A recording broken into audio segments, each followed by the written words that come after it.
자, 이번 시간에는 에너지 띠와 반도체에 대해서 배워보도록 합니다. 자, 고체의 에너지 띠라는 내용이 있는데 우리가 전 시간에 기체의 에너지 준위에 대해서 배웠고, 이번 시간은 기체가 아닌 고체에 대해서 배우게 되며, 이때 에너지 띠라는 개념이 등장한다라는 것을 암시하는 것이죠. 자, 기체의 원자 에너지 준위 살펴봅니다. 원자들이 서로 멀리 떨어져 있어 한 원자가 다른 원자에 영향을 주지 않기 때문에 같은 종류의 기체 원자에서는 에너지 준위 분포가 같다를 배웠습니다. 하지만 고체 원자인 경우에는 원자 사이의 거리가 가깝기 때문에 인접한 원자들의 전자 궤도가 겹치게 됩니다. 그러므로 에너지 준위도 겹치게 되겠죠. 자, 이거에 대한 내용에 대해서 파울리 베타 원리라는 내용이 등장하고요. 이것은 하나의 양자 상태에 동일한 전자 두 개가 있을 수가 없다라는 것이 파울리 베타 원리입니다. 그렇기 때문에 원자들이 가까이 있으면 전자들의 에너지 준위가 미세하게 갈라지게 됩니다. 자, 또 구체화해서 보면 인접한 원자의 원자핵과 전자에 의한 전기력 때문에 이런 일이 발생한다. 그러므로 수많은 에너지 준위들이 촘촘하게 모여서 연속적인 띠 형태의 에너지 준위를 이루게 됩니다. 이때 연속적인 띠 형태의 에너지 준위, 따라서 에너지 띠 내에서는 연속적인 에너지 준위를 갖는다라는 것을 꼭 기억을 해 주시기 바라고요. 원자 한 개에 있던 여러 개의 에너지 준위가 무엇으로 여러 개의 에너지 띠로 나타나게 된다라는 것을 우리가 배우게 됩니다. 그래서 다시 한번 파울리 베타 원리 살펴봅니다.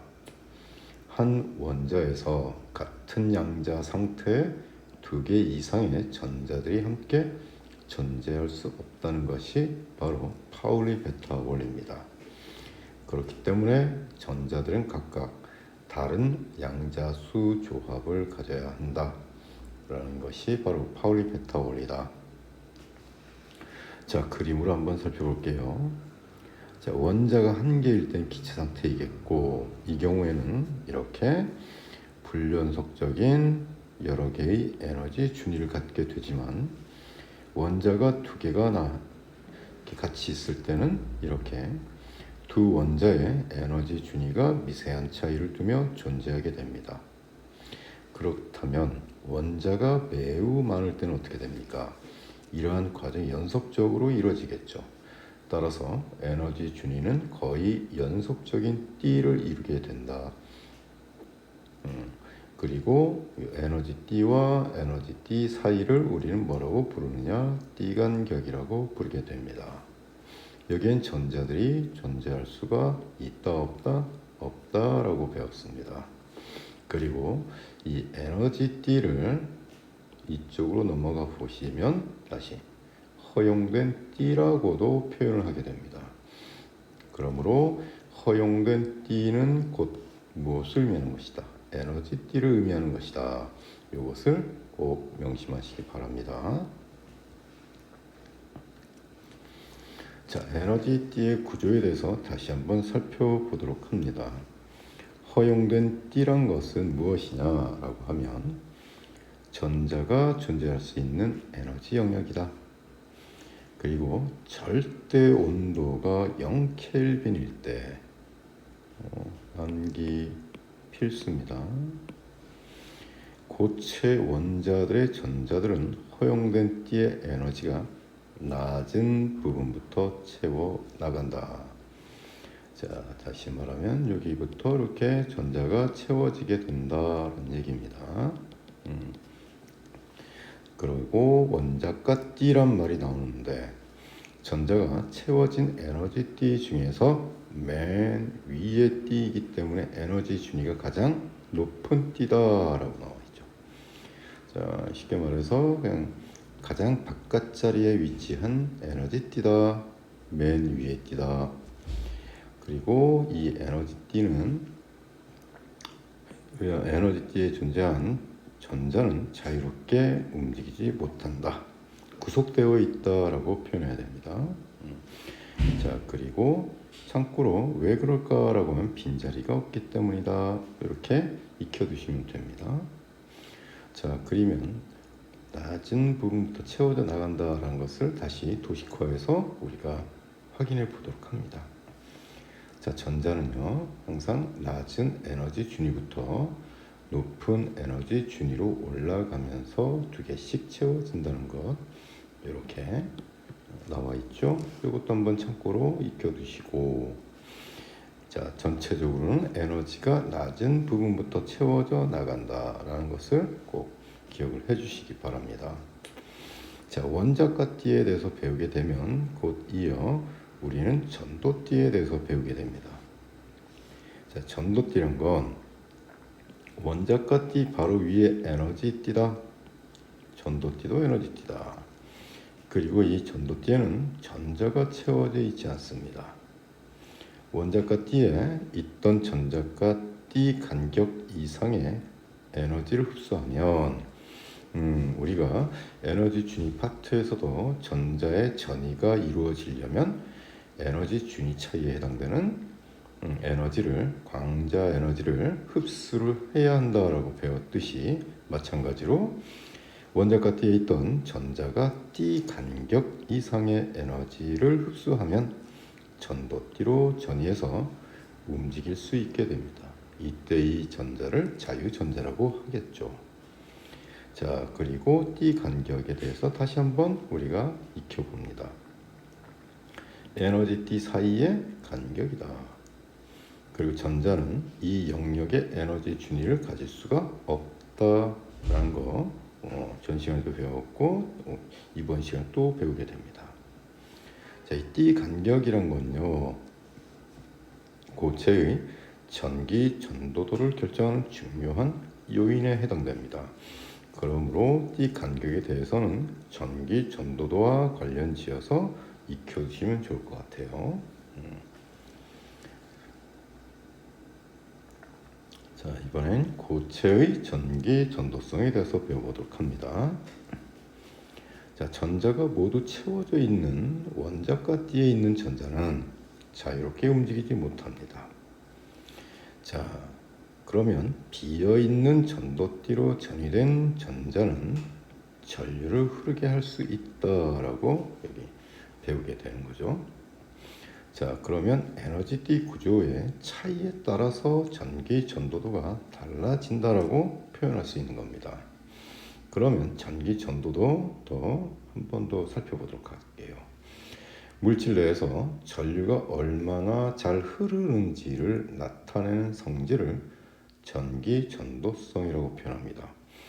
자, 그렇다면 전기 전도도가 좋다, 크다라고 하는 건 전류가 잘 흐른다라고 우리가 해석하면 되는 것이죠. 자, 그러면 전류가 흐른다에 대한 개념에서 자유전자와 양공이 나옵니다. 자유전자와 양공에 의해서 전류가 흐른다라고 이제 배우게 되는데요. 이때 우리는 전하를 나르는 원인이 되기 때문에 뭐라고 부르느냐? 전하 나르게라고 부르게 됩니다. 자, 다시 한번 그림을 한번 살펴볼게요. 자, 원자과 띠에는 전자가 뭐 하고 있다? 채워져 있다. 그러므로 전자가 이동할 수가 없다라고 배웠습니다. 이때 띠 간격에 해당하는 만큼의 에너지를 흡수하게 되면 원자과 띠에 있던 전자가 이렇게 전도띠로 이동하게 되는 거죠. 그러면 원자과 띠에 전자가 있던 자리, 이 자리에 구멍이 생기죠. 빈 공간. 이 빈 공간을 바로 양공이라고 부르게 되는 겁니다. 그럼 양공이 있다라고 하면 전자가 이 양공으로 이동할 수 있는 경우가 생기게 되겠죠. 자, 그러므로 다시 한번 정리해 봅니다. 자유전자. 원자과 띠의 전자가 에너지를 얻어서 전도띠로 전이된 전자를 자유전자라고 명명합니다. 이때 이 자유전자는 작은 에너지만 주어져도 자유롭게 움직이면서 에너지 상태가 바뀔 수가 있는 그런 전자이죠. 자, 그리고 양공에 대해서도 배워봅니다. 전자의 전이로 인해서 원자과 띠에 생기는 빈자리 어디에서 생깁니까? 라고 묻는다면 원자과 띠에 생기는 빈자리다. 그러면 이웃한 전자가 채워지면서 움직일 수 있기 때문에 양공이 이동한다라고도 볼 수 있는 거죠. 그리고 전자의 이동과 양공의 이동 방향은 반대입니다. 뭔 뜻이냐? 자, 양공이 이렇게 주어져 있다라고 하시면 요 옆에 전자가 있습니다. 전자는 양공 쪽으로 이동할 수 있겠죠. 그러면 전자가 만약에 오른쪽으로 이동하게 되면 전자가 이렇게 채워지겠죠. 그리고 이쪽이 양공이 생기겠죠. 그럼 양공 입장에서 바라보면 양공은 이렇게 반대 방향으로 이동하게 되는 거죠. 그러므로 마이너스 전하가 이동한다라고 하게 되면 반대로 얘는 플러스 전하가 이동한다라는 개념으로 접근할 수 있는 거예요. 그래서 양공을 플러스를 띤 입자와 같은 역할을 한다라고도 우리가 해석하게 됩니다. 자, 그러면 고체의 종류와 전기 전도성에 대해서 한번 살펴보도록 합니다. 자, 고체는요, 전기 전도성을 구분을 하자면 도체, 절연체, 절연체를 부도체라고도 합니다. 그리고 반도체 이렇게 세 가지로 나뉘게 되죠. 자, 그럼 도체는 무엇인가요? 라고 하면 전류가 잘 흐르는 물질입니다 라고 정의를 합니다. 그러면 절연체는요, 반대니까 전류가 흐르기 어려운 물질이다 라고 정의를 합니다. 그러면 반도체는요, 도체와 절연체의 중간 정도의 물질이다 라고 정의를 하게 되겠죠. 자, 그러면 이것을 에너지띠의 구조와 맞춰서 다시 한번 확인을 해보면, 자, 아까도 얘기했듯이 띠 간격에 따라서 전기 전도도가 달라진다고 했죠. 그러므로 고체를 분류할 수 있다라고 해석할 수 있는 것이죠. 자, 확인해 봅니다. 도체를 보시면 원자과 띠가 일부만 차 있거나 원자과 띠와 전도띠가 서로 겹쳐져 있어서 띠 간격이 없다가 중요한 내용입니다. 띠 간격이 없다. 그래서 띠 간격이 없어서 약간의 에너지만 흡수해도 전자가 쉽게 전도띠로 이동하고 고체 안을 자유롭게 이동하기 때문에 전류가 잘 흐른다. 이런 성질을 갖는 것이 도체다. 자, 도체하면 띠 간격이 없다. 이것이 가장 주된 포인트입니다. 그렇기 때문에 전류가 잘 흐르기 때문에 전기 전도성이 크다라고 볼 수 있고요. 이것을 저항 입장에서 해석하면요, 저항이 매우 작다라고 나오게 됩니다. 오케이. 자, 그러면 그것에 대한 예는 무엇입니까? 라고 하면 거의 철금속 물질이죠. 금속 물질이죠. 자, 그러면 이번엔 절연체를 한번 살펴봅니다. 자, 그림에서 확인해 보았듯이 원자과 띠가 완전히 채워져 있습니다. 전자가 이동할 수 없는 거죠. 그리고 전도띠와 원자과 띠의 간격이 상당히 넓다.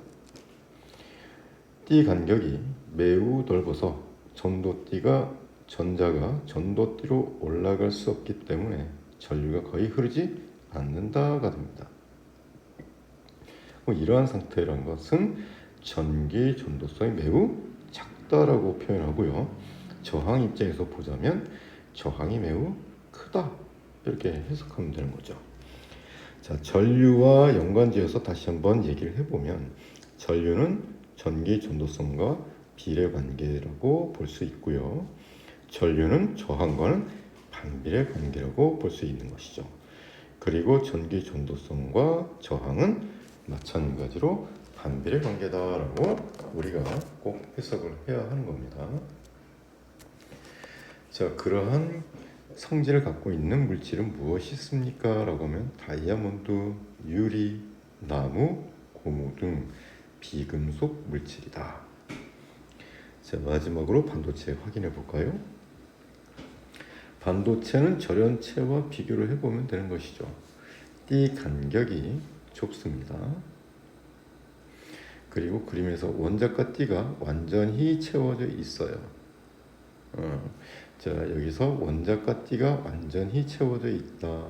그리고 간격이 넓다와 간격이 좁다로 이제 표현을 하고요. 자, 띠 간격이 좁기 때문에 일정량의 에너지를 흡수하면 전도띠로 이동을 하게 됩니다. 그렇기 때문에 전류가 흐를 수가 있는 성질을 갖게 되는 것이죠. 자, 전기 전도성이 도체보다는 작지만 절연체보다는 크다라는 것을 알 수 있고요. 자, 그러면 얘는 무엇이 있습니까? 하면 가장 대표적인 게 바로 규소와 저만율이 됩니다.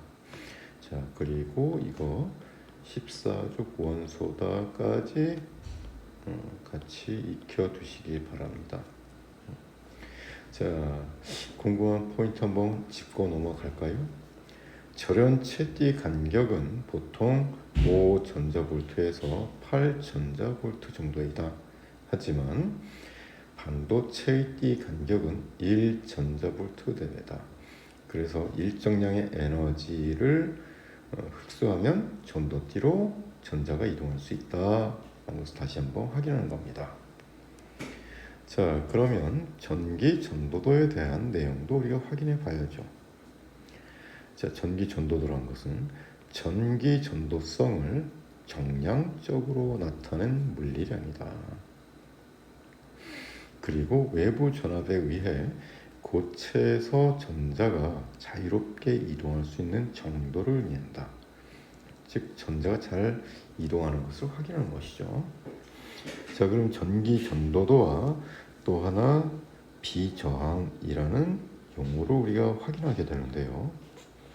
자, 비저항을 확인해 보면 일정한 온도, 즉 온도는 일정한 상태에서 물체의 저항은 길이에 비례하고 단면적에 비례한다.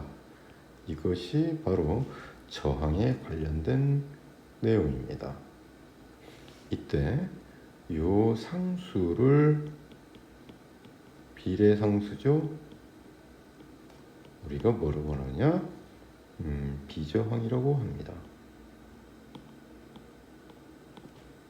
그러므로 비저항이 크다라는 것은 저항도 어떻게 된다? 크다가 되는 거죠.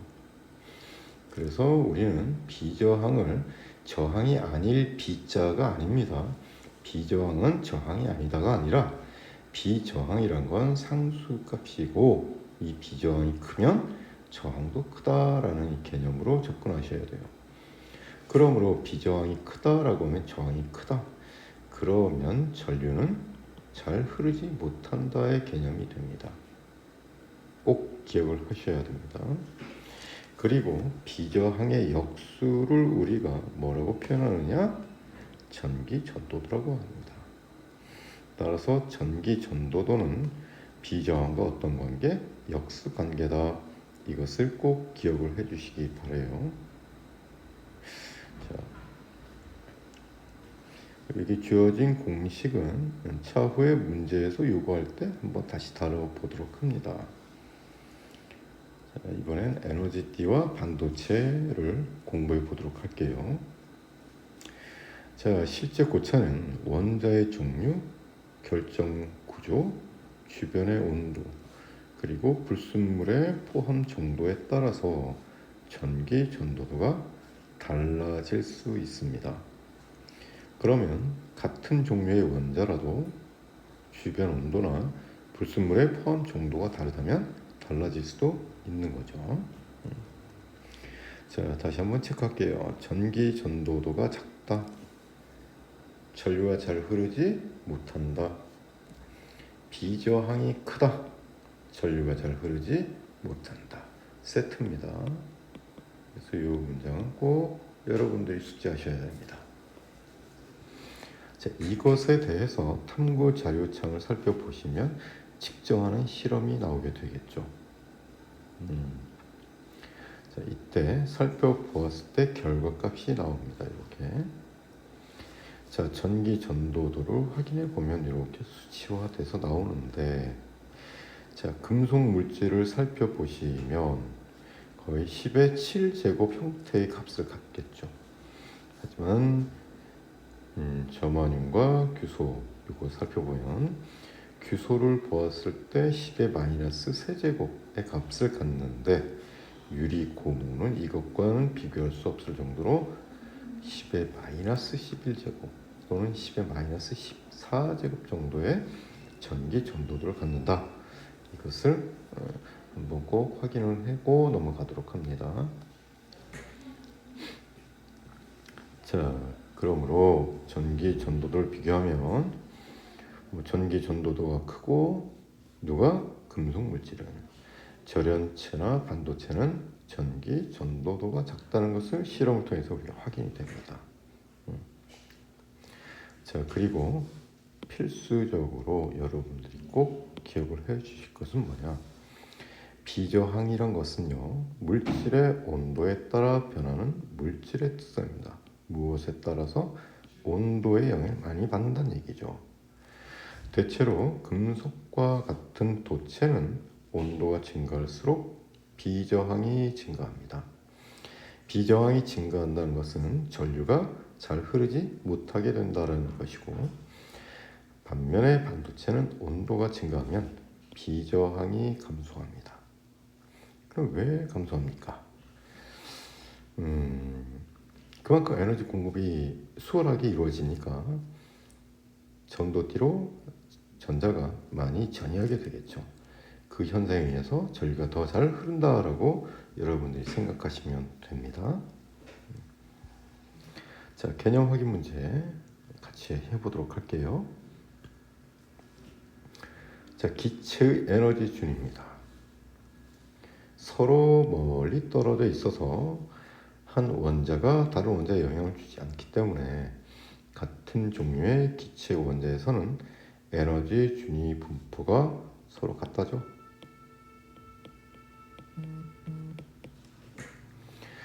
자, 이번엔 수많은 에너지 준위들이 촘촘하게 모여 연속적인 띠 형태의 에너지 준위를 이루게 된 것을 우리가 뭐라고 표현합니까?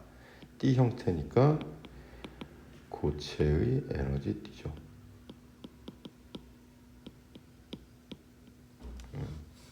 자, 그럼 이 에너지 띠 구조에서 원자가 띠가 나오게 되네요. 원자가 띠란 것은 전자가 채워진 에너지 띠 중에서 에너지 준위가 어떤 가장 큰 띠다 또는 가장 높은 곳에 위치한 띠다가 되는데 이렇게 하시면 됩니다.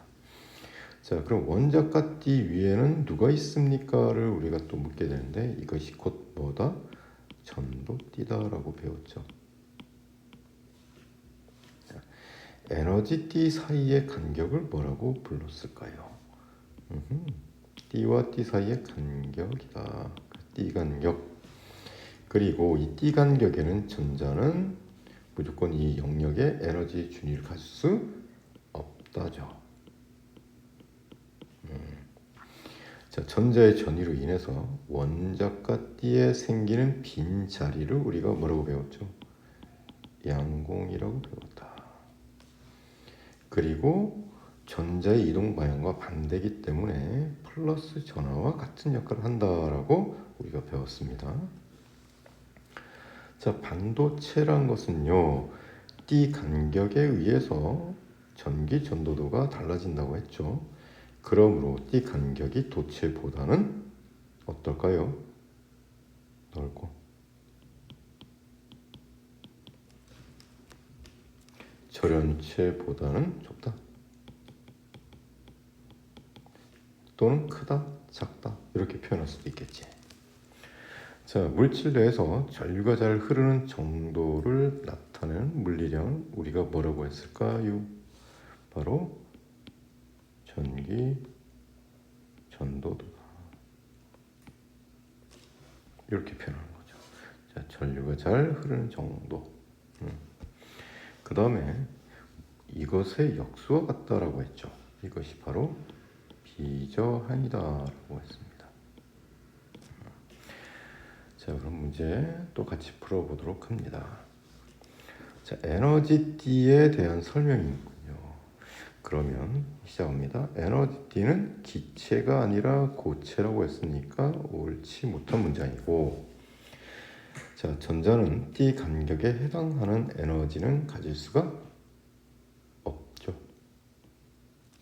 자, 에너지 띠 내에서는 에너지 준위가 연속적이라고 할 수 있다라고 분명히 우리가 배웠습니다. 어디에서? 에너지 띠 내에선 에너지 준위가 연속적이다. 중요한 내용입니다. 자, 2번 문제 볼까요? 자, A는 전자가 채워져 있지 않고 C는 전자가 채워져 있다. 어허, 채워져 있으니까 C는 당연히 무엇이 될까요? C는 원자가 띠죠. 그리고 A는 채워져 있으니까 당연히 전도띠가 되겠습니다. 그러면 원자가 띠와 전도띠 요 사이를 우리가 뭐라고 합니까? 띠 간격이다라고 표현하죠. 자, 그러면 B의 크기와 전기 전도성의 관계를 쓰십시오라고 하면 띠 간격에 의해서 전기 전도성이 달라진다라고 배웠습니다. 그러므로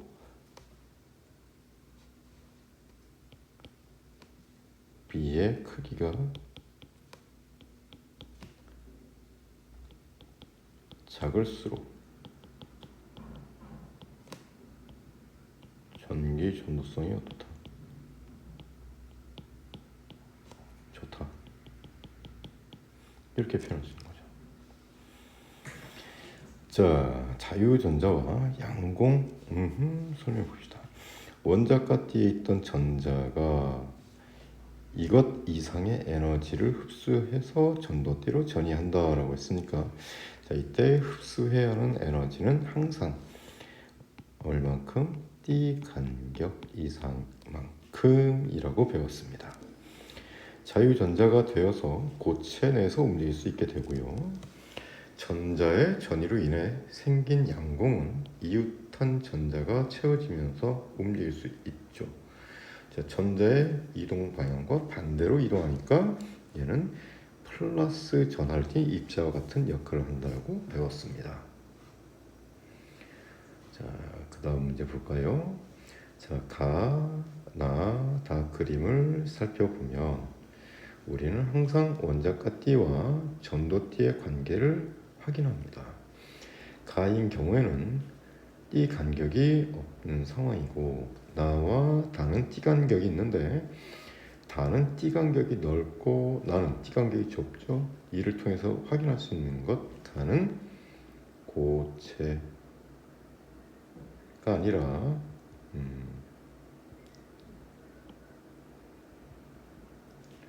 도체.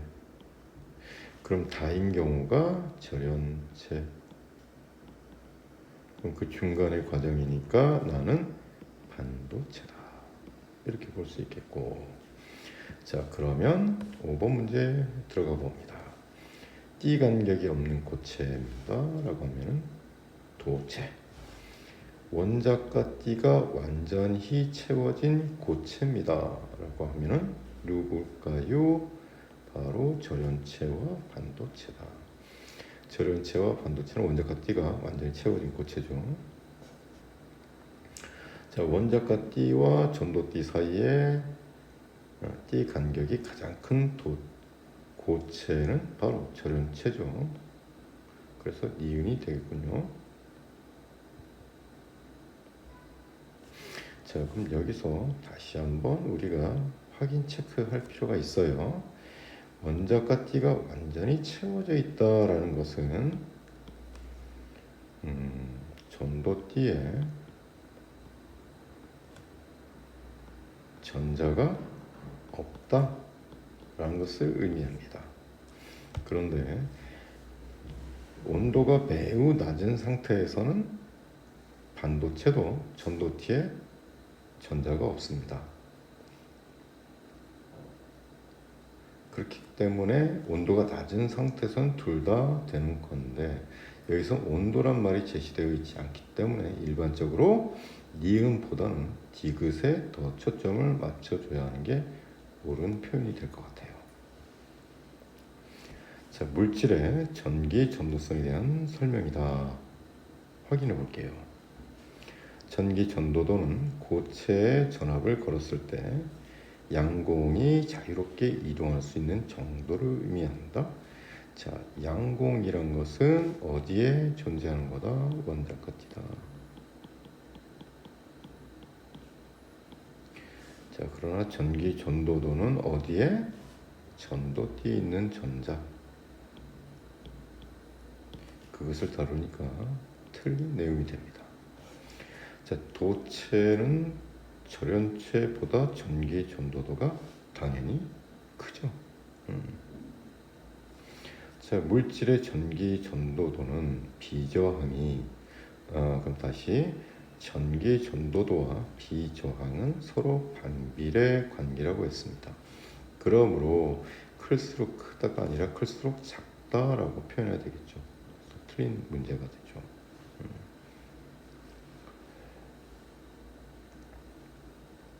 자, 이번에는 에너지띠와 반도체에 대해서 공부해 보도록 할게요. 자, 고유 반도체를 먼저 배우게 되는데 이것을 다른 말로 순수 반도체다라고 합니다.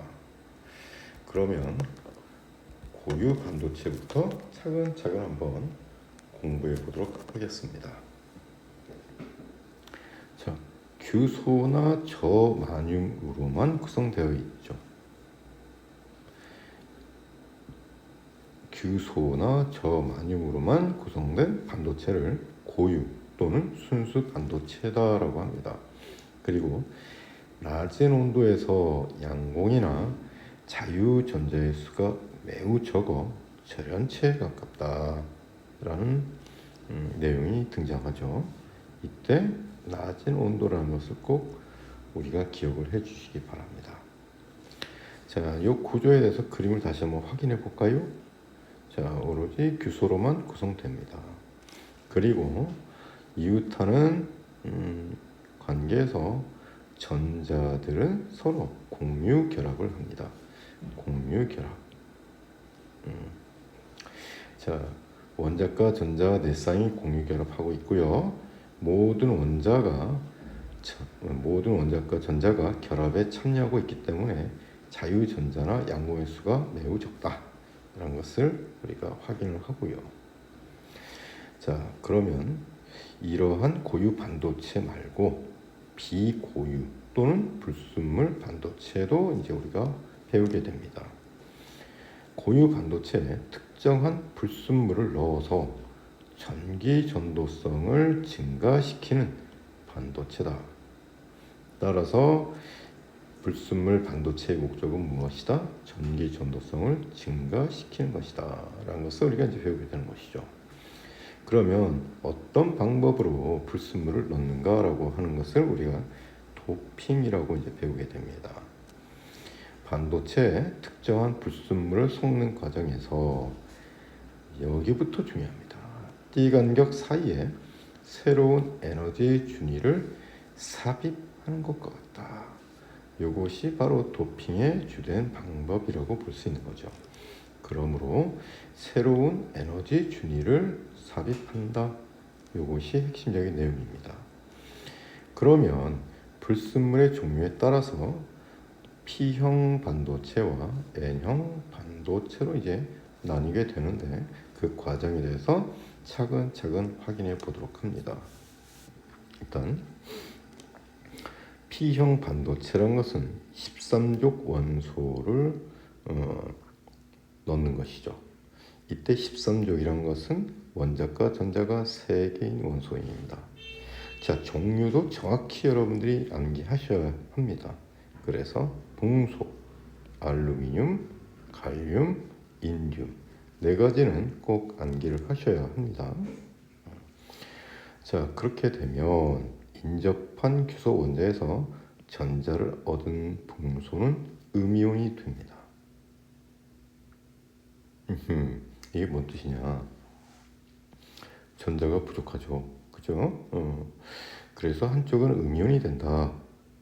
그렇게 되는 것이죠. 자, 규소 원자 보시면 원자과 전자 4개, 붕소 원자는 원자과 전자 3개.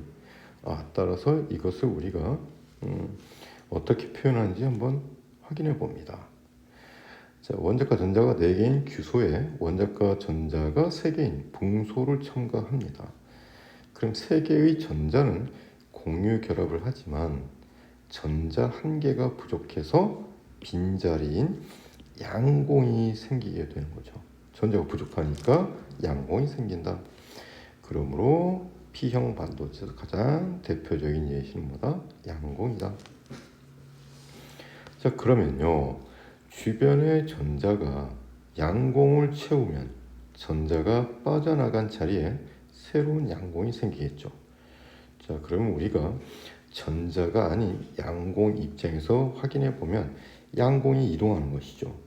그러므로 양공에 의해서 전자가 이동한다라고 하니까 양공을 전하 나르게다라고 표현하게 됩니다. 자, 전자가 이동합니까? 라고 묻는다면 이동합니다. 이유는요, 양공이 있기 때문이다. 그 양공을 채우기 위해서 전자가 이동한다라고 볼 수 있는 것이죠.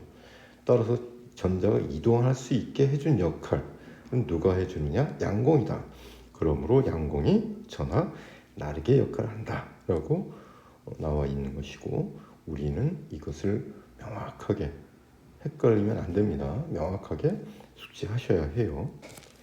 자, 그러면 도핑 과정에서 우리가 배운 건 이 간격에 새로운 에너지 준위를 만든다라고 했습니다. 그래서 그것을 꼭 확인하셔야 돼요.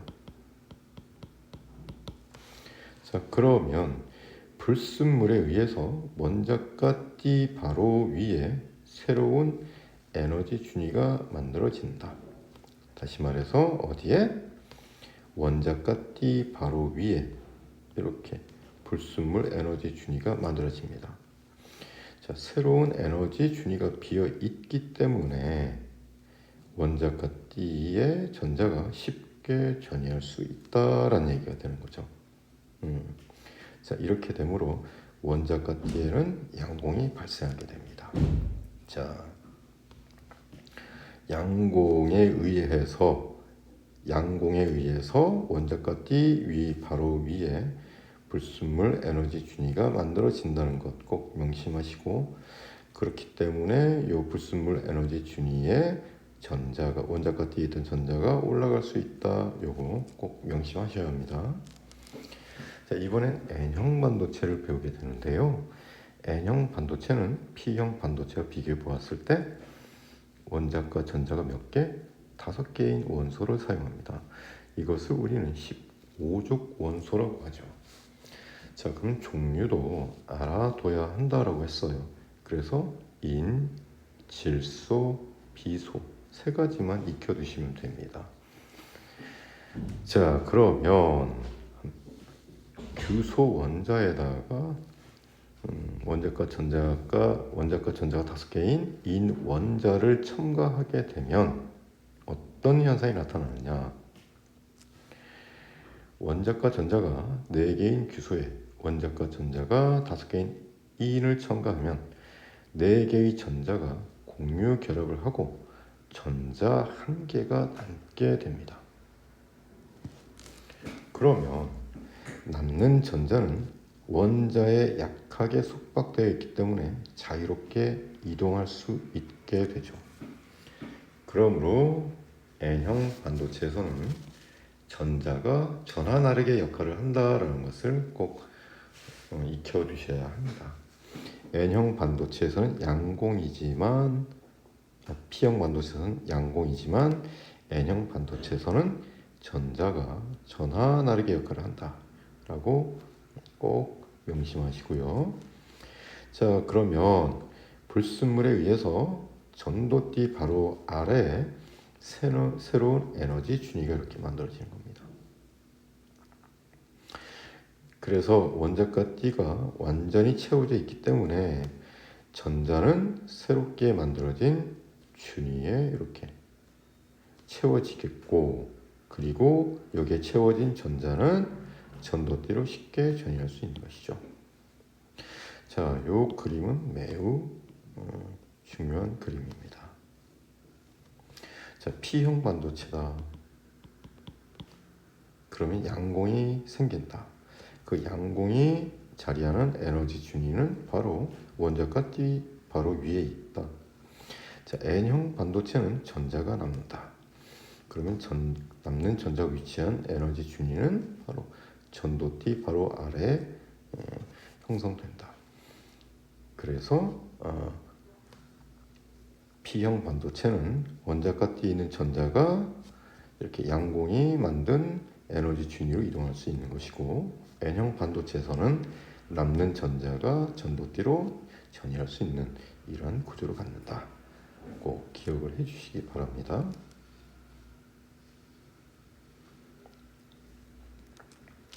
자, 그러면 이제 우리가 다이오드에 대해서 배우는데요. 자, 봅시다. P형 반도체와 N형 반도체를 접합하여서 양 끝에 전극을 붙인 것을 우리가 다이오드라고 합니다. 근데 P형과 N형을 접합했기 때문에 PN 접합 다이오드라고 표현하게 되는 겁니다. 그리고 다이오드의 역할은 전류를 한쪽 방향으로만 흐르게 하는 특성이 있죠. 이것을 우리가 정류작용이라고 합니다. 그러면 다이오드의 기능에 대해서 우리가 익혀야 될 것은 바로 무엇이다? 전류로 한쪽 방향으로 흐르게 하는 정류작용이다. 이것이 가장 핵심적인 역할입니다. 자, 그 다음 바이어스라는 용어에 대해서도 우리가 익혀야 되는데, 다이오드에 흐르는 전류를 조절하기 위해서 전압의 방향과 크기를 바꾸는 것을 우리가 바이어스다라고 표현합니다. 바이어스. 자, 그러면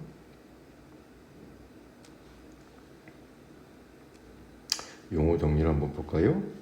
바이어스라는 것은 다시 전기 소자를 적절한 동작 상태로 만들기 위해서 가하는 직류 전압이다. 이렇게 나와 있는데 이 용어 정리도 잘 하셔야 하는 겁니다. 자, 전기 소자를 적절한 동작 상태로 만들기 위해서 가하는 무엇이다? 직류 전압이다. 꼭 기억을 하셔야 합니다. 자, 그 다음에 정류란 것은 한쪽 방향으로만 전류를 흐르게 한다. 이렇게 나와 있죠. 자, 그러면 바이어스에는 두 가지가 있겠죠. 순방향 바이어스.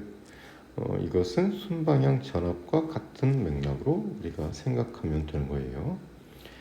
자, 순방향 바이어스부터 한번 확인해 봅니다. 자, P형 반도체에는 플러스 극을, N형 반도체 전원에 마이너스 극을 연결한다 라고 하는데, 자, 좀 전에 배웠던 것이 바로 전하 나르게였죠. 자, P형인 경우엔 전하 나르게를 역할하는 게 누구였죠? 양공. 양공은 플러스 전하의 성질을 갖는다라고 했죠, 그죠? 그리고 N형 반도체에서 전하 나르게 역할하는 건 누구다? 전자. 전자는 마이너스 전하죠. 그러므로 P형은 플러스 성질이니까 플러스 극을 연결해야 되는 것이고, N형은 마이너스 전하니까 마이너스 극을 연결해야 이것이 바로 순방향 바이어스가 된다라는 것을 의미합니다. 자, 이렇게 되었을 때, 자, P형 반도체와 N형 반도체의 접합면에서 전자가 접합면을 통과하게 됩니다.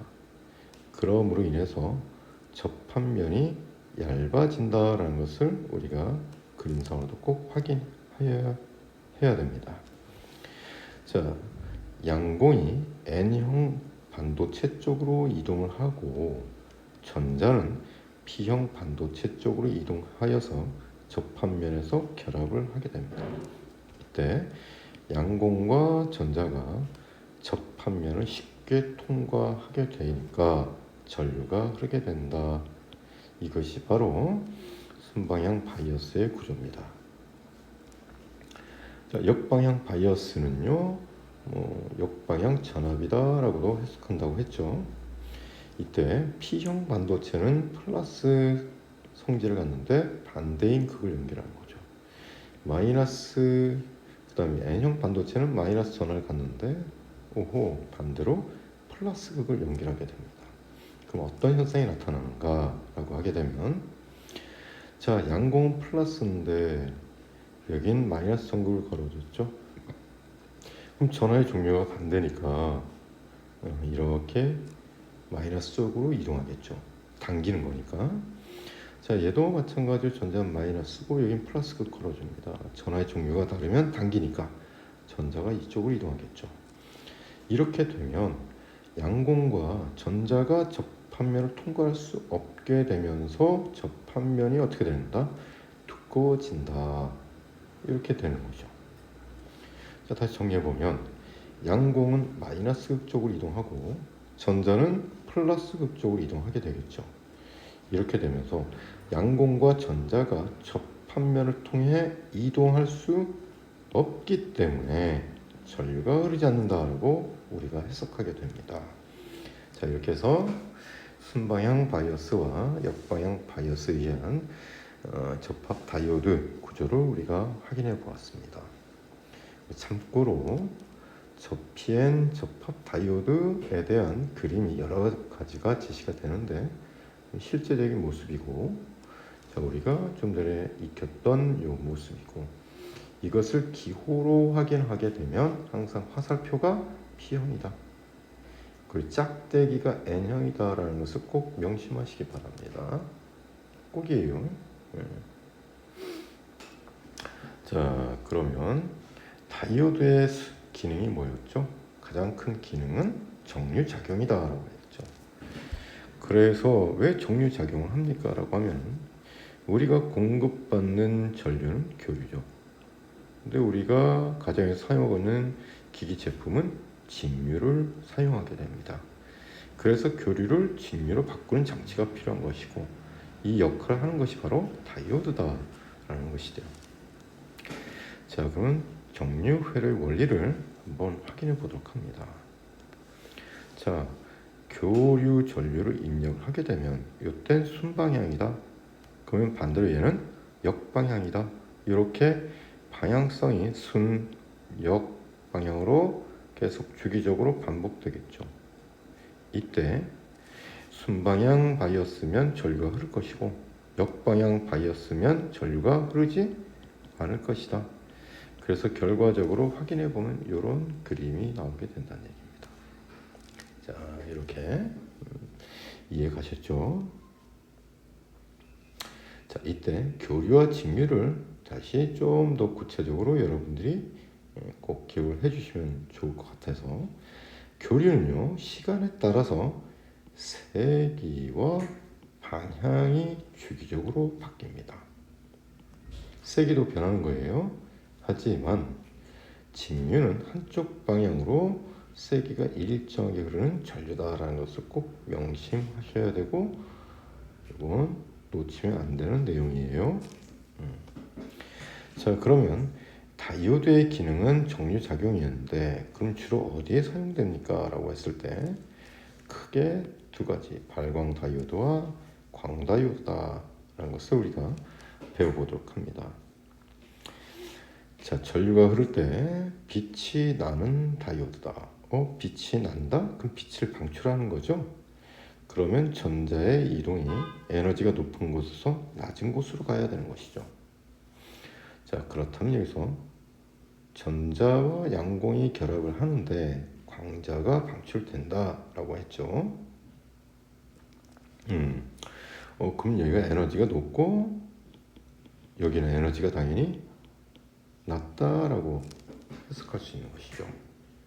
이해가셨죠? 자, 전자와 양공이 결합을 하게 되면요, 상당히 중요한 내용이 나오죠. 필수입니다. D 간격에 해당하는 에너지만큼의 빛을 방출한다. 자, 그래서 반도체 D 간격에 따라 방출되는 빛의 색이 다르답니다. 이것이 핵심 포인트예요. 오케이. 따라서 빛의 색은 무엇에 의해서 결정되는 거다? D 간격이다. 전류가 아닙니다. 이것이 가장 주된 포인트죠. 자, 이번엔 광다이오드를 배우는데, 광다이오드는요, 반대로 빛을 비추면 전류가 흐르는 것이죠. 그러면 발광다이오드와 광다이오드는 서로 반대되는 개념이구나 유추할 수 있는 것이죠. 그럼 얘는 주로 어디에 사용됩니까? 리모컨 수신 장치. 자, 리모컨은요, 발광다이오드죠. 왜?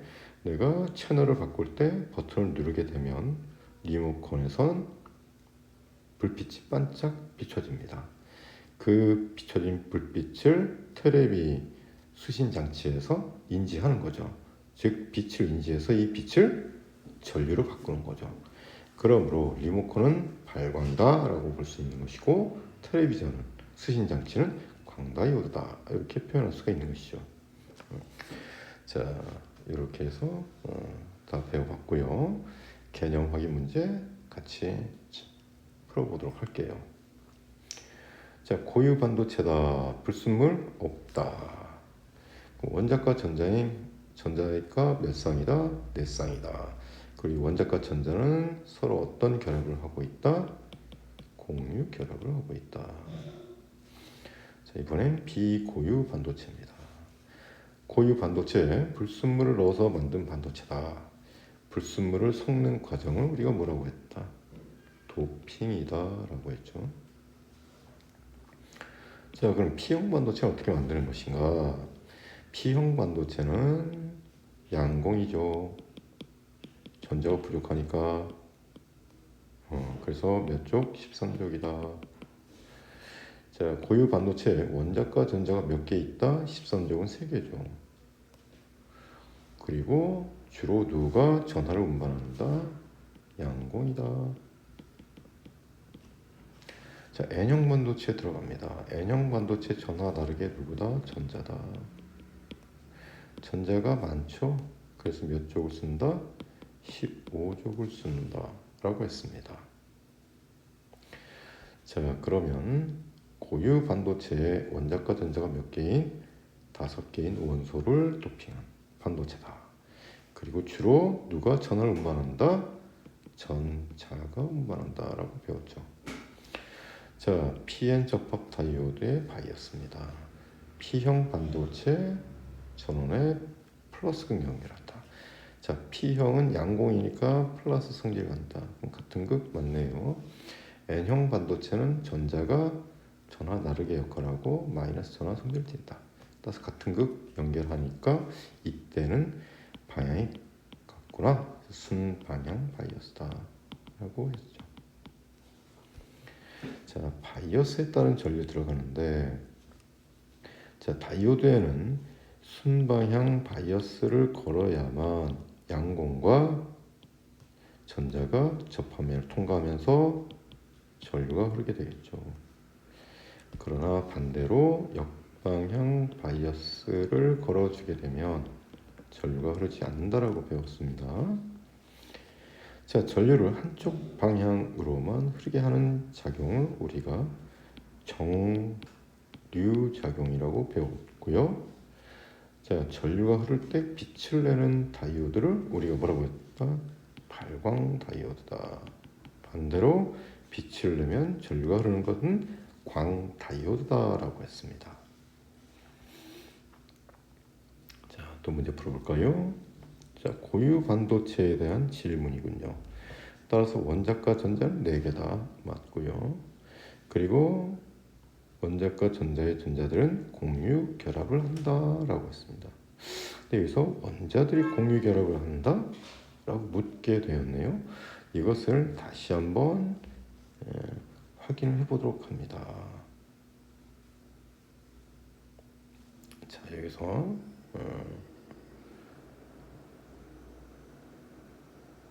확인해 볼게요. 자, 들어갑니다. 여기서 다시 한번 꼭 확인해 봐야겠죠. 원자과 전자 4쌍이 공유 결합을 하고 있다. 모든 원자가 전자가 결합에 참여하고 있어 자유 전자나 양봉의 수가 적다. 자, 요 내용인데 이 결합, 그럼 원자와 원자 간에 무슨 결합을 한다? 공유 결합을 한다. 따라서 이 용어 컨택도 여러분들이 주의해서 보시면 됩니다. 자, 실온에서 전도띠에 전자가 전혀 없다? 아니죠. 0켈빈일제입니다. 실온일 때는 전도띠에 전자가 있습니다. 그래서 틀리네요. 자, 2번 볼게요. 이번에는 P형 반도체에 대한 설명이군요. 자, P형 반도체는 고유 반도체 원자과 전자가 몇 개인 얘는 플러스라고 했죠. 전자가 모자르죠. 3개인 원소를 도피합니다. 불순물에 의해서 어디띠 바로 위에 이렇게 만들어진다. 불순물에 의해서 새로운 에너지 준위가 만들어진다고 했죠. 근데 이때 만들어진 에너지 준위는 원자과 띠라고 했습니다. 그러므로 원자과 띠 바로 위에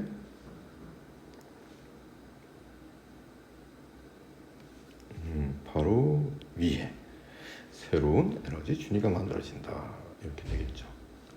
자, 3번을 바라보면 자, 그림에서 확인. 오호, 전자가 하나 남네요. 전자가 남으니까 얘는 N형이다. 자, 그리고 여기서도 마찬가지 그림 보시면 빈 구멍이네요. 그럼 양공이겠군요. 그럼 얘는 뭐다? B형이다. 이렇게 우리가 구분할 수 있는 겁니다. 따라서 가는 N형 반도체, 나는 B형 반도체다. 그러면 X와 Y의 원자과 전자의 수는요, 확인해 보았듯이 X는 원자과 전자가 몇 개다? 5개다. Y는 원자과 전자가 몇 개다? 3개다 라는 걸 우리가 확인할 수 있는 것이죠. 자, 그 다음 문제 볼까요? 자, P형 반도체는 플러스 전화, N형 반도체는 마이너스 전화가 전화 나르게 역할한다. 전원에 전류가 흐르게 한다. 그럼 순방향 바이어스를 연결해야 되니까 이렇게 설치해 줘야죠. 자, 그러면 기역은 무슨 극이 되는 거 확인할 수 있다. 플러스 극. 니은은 마이너스 극이 되어야 한다. 이렇게. 자, 5번 문제. PN 접합 다이오드라고 나와 있고요. 이거에 대한 질문이군요.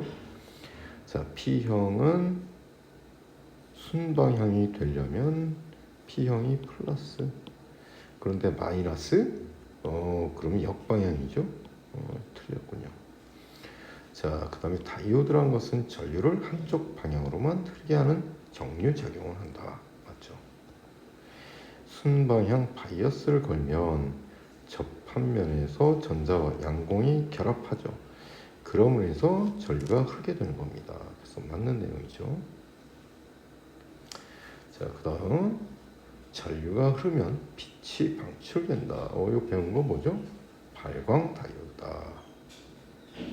자, 반대로 빛을 비추면 전류가 흐른다라는 것은 광다이오드였다라고 하죠. 그 다음 정류 작용을 한다라고 하는 건 바로 누구다? 접합, 비엔 접합 다이오드다라고 했습니다. 이렇게 이해가셨죠? 자, 이번에는 대표 자료 분석을 같이 해보도록 합니다. 자, 각 그림은 기체가 되겠죠. 에너지 준위로 표현되어 있으니까. 그리고 나는 겹쳐져 있고 띠 형태네요. 그래서 고체로 확인이 될 수 있는 거죠. 자, 그 다음 것 확인해 봅니다. 가의 에너지 준위는 불연속적이다. 맞죠? 나에서 A에서 에너지 준위는 연속적이다. 자, 에너지 띠 내에서는 에너지 준위는 연속적이다라고 우리가 분명하게 배웠습니다. 나에서 전자는 B 영역의 에너지 준위를 가질 수 있다. B가 띠 간격이죠. 띠 간격에는 전자가 저 에너지 준위 가질 수가 없다라고 분명하게 배웠습니다. 자, 원자가 가까이 있으면 에너지 준위가 미세하게 갈라지는데 그 까닭을 설명하는 원리가 무엇일까요? 라고 했습니다. 자, 우리가 배웠던 원리 중에 뭐였죠? 바로 파울리 베타 원리다 라고 했죠. 자, 그림. 가는 기체죠.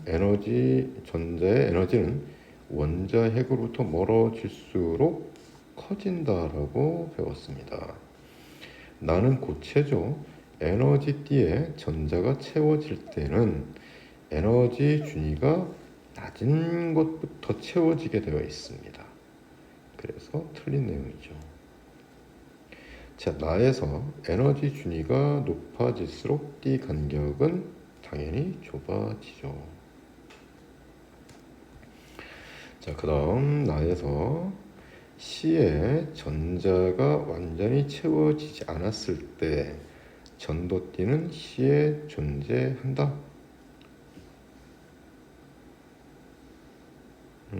자, 완전히 채워져 있지 않다라고 하게 되면 전자가 이동하는 거죠. 오호. 그리고 다시 문제 살펴보면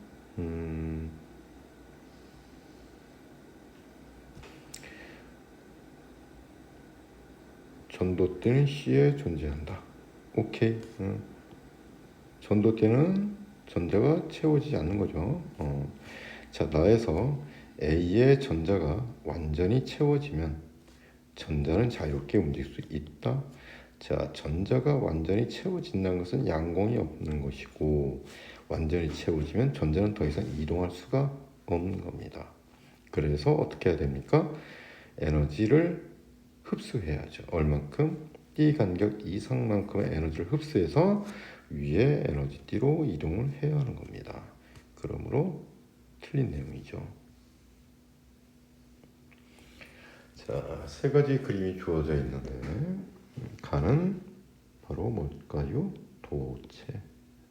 나는 반도체. 나는 절연체가 되겠죠. 자, 그럼 전기 전도성을 비교하세요라고 하면 당연히 도체고 그 다음이 반도체고 마지막으로 절연체가 되겠죠. 자, 그럼 규소는 어디에 해당됩니까? 라고 하면은 반도체이다라는 거 배웠고 구리는요 금속 물질입니다. 그래서 도체겠고요. 수정은요 부도체가 되는 것이죠. 유리니까. 자, 그 다음 원자과 띠에 있는 전자들의 에너지는 모두 같다가 아닙니다. 원자과 띠에서도 연속적으로 에너지 준위가 분포합니다. 이때가 가장 낮다.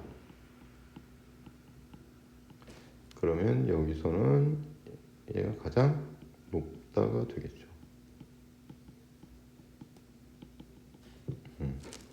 따라서 에너지 띠 내에서는 어느 전자건 에너지 준위가 같다가 아니라 다르답니다.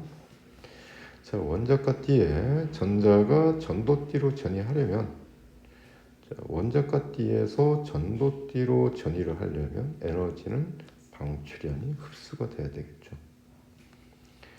자, 가는 도체 그림이었고요. 원자과 띠와 전도띠 사이의 띠 간격은 없다라고 배웠습니다.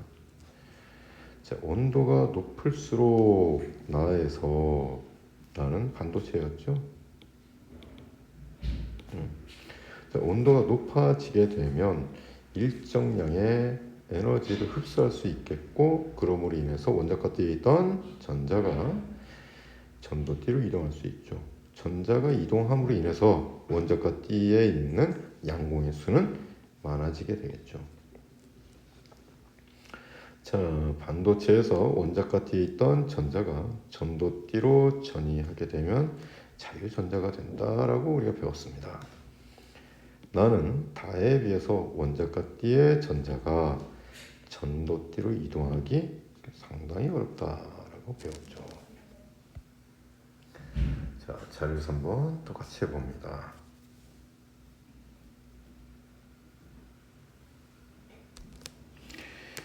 자, 순수한 저마늄 반도체 X와 저마늄에 붕소를 도핑한 불순물 반도체 Y 이렇게 나와 있군요. 자, 붕소는 13족 원소고, 그래서 뭐가 생긴다? 양공이 생긴다. 자, 그러면 저마늄과 붕소의 원자가 전자는, 자, 저마늄은 4개죠. 하지만 붕소는 몇 개다? 3개다. 자, 붕소를 첨가했기 때문에 Y 반도체의 종류는 무엇입니까? 라고 하면 P형 반도체다. 그러면 X와 Y의 전기 전도성을 비교하시오. 자, 순수 반도체를 뭐로 만들죠? 우리가 불순물 반도체로 만들죠. 자, 그러면 얘를 이렇게 만드는 이유가 뭐라고 했죠? 전기 전도성 높이기 위해서죠. 그러므로 X와 Y를 비교했을 때 전기 전도성은 Y가 더 크다.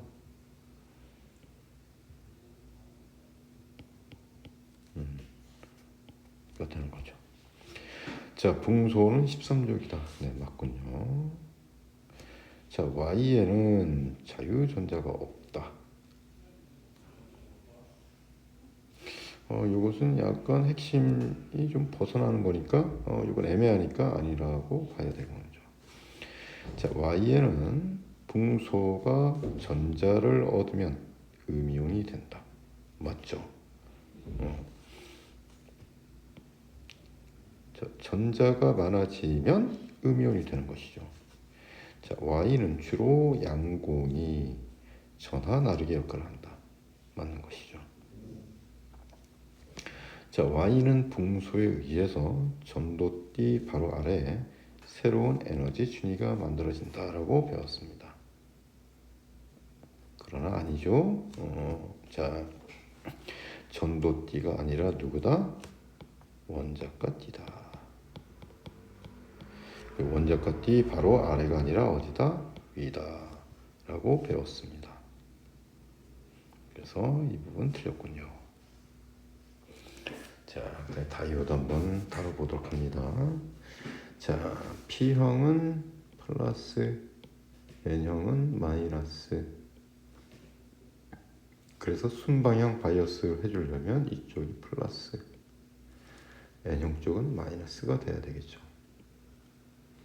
자, 그러려면 순방향 바이어스가 되려면 스위치는 B에 연결해야 되는 것이죠.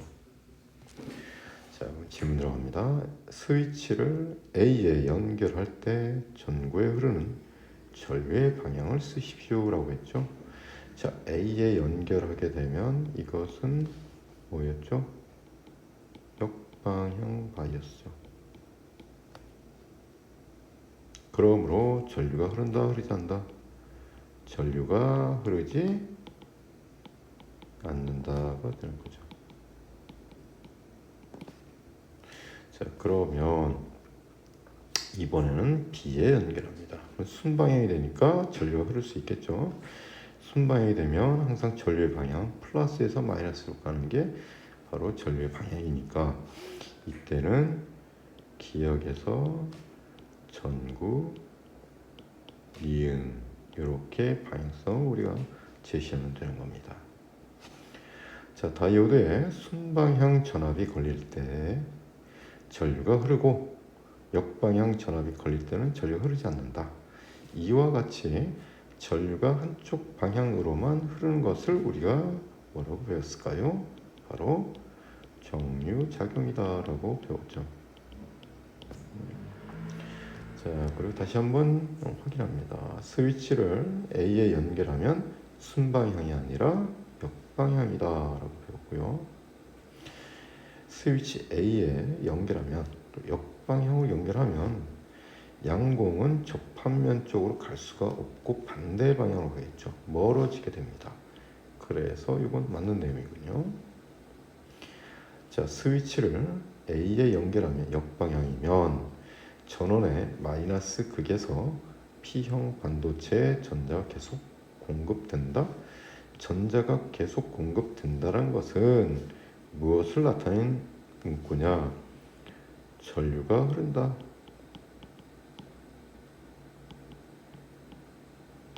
꼭 매치해서 익혀두셔요. 근데 전류가 흐르지 않거든. 그럼 전자가 공급될 수가 없죠. 그러면 틀린 내용이다. 자, 스위치를 B에 연결하면 순방향이구나. 그러면 접합면에서 전자와 안공이 결합하는 현상이 나타나는 것이죠. 자, 스위치를 연결하면 전자는 기역, 전구, 니은 방향으로 이동한다라고 했는데, 자, 이것은 지금 아까 확인했듯이 전류의 방향입니다. 근데 이 문구에서는 전자가 이렇게 흐른다. 다시 전자와 전류의 이동 방향은 서로 반대라는 거 우리가 꼭 알고 있어야 하는 거죠. 그러므로 틀렸다가 되는 겁니다. 자, 스위치를 B에 연결하면 P형 반도체 양공이 계속 생긴다. 자, 전류가 흐를 때라고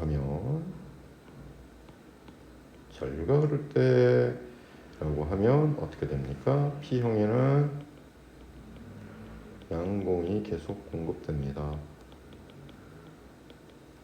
그 다음 N형은요, 마이너스니까 뭐가 공급돼야 돼요? 전자가 공급되는 거예요. 그러므로 순방향입니다. P형 반도체죠. 양공이 계속 생긴다. 자, 이렇게 해서 우리가 반도체까지 배워봤고요. 다음 시간에는 전류에 의한 자기장 한번 배워보도록 합니다.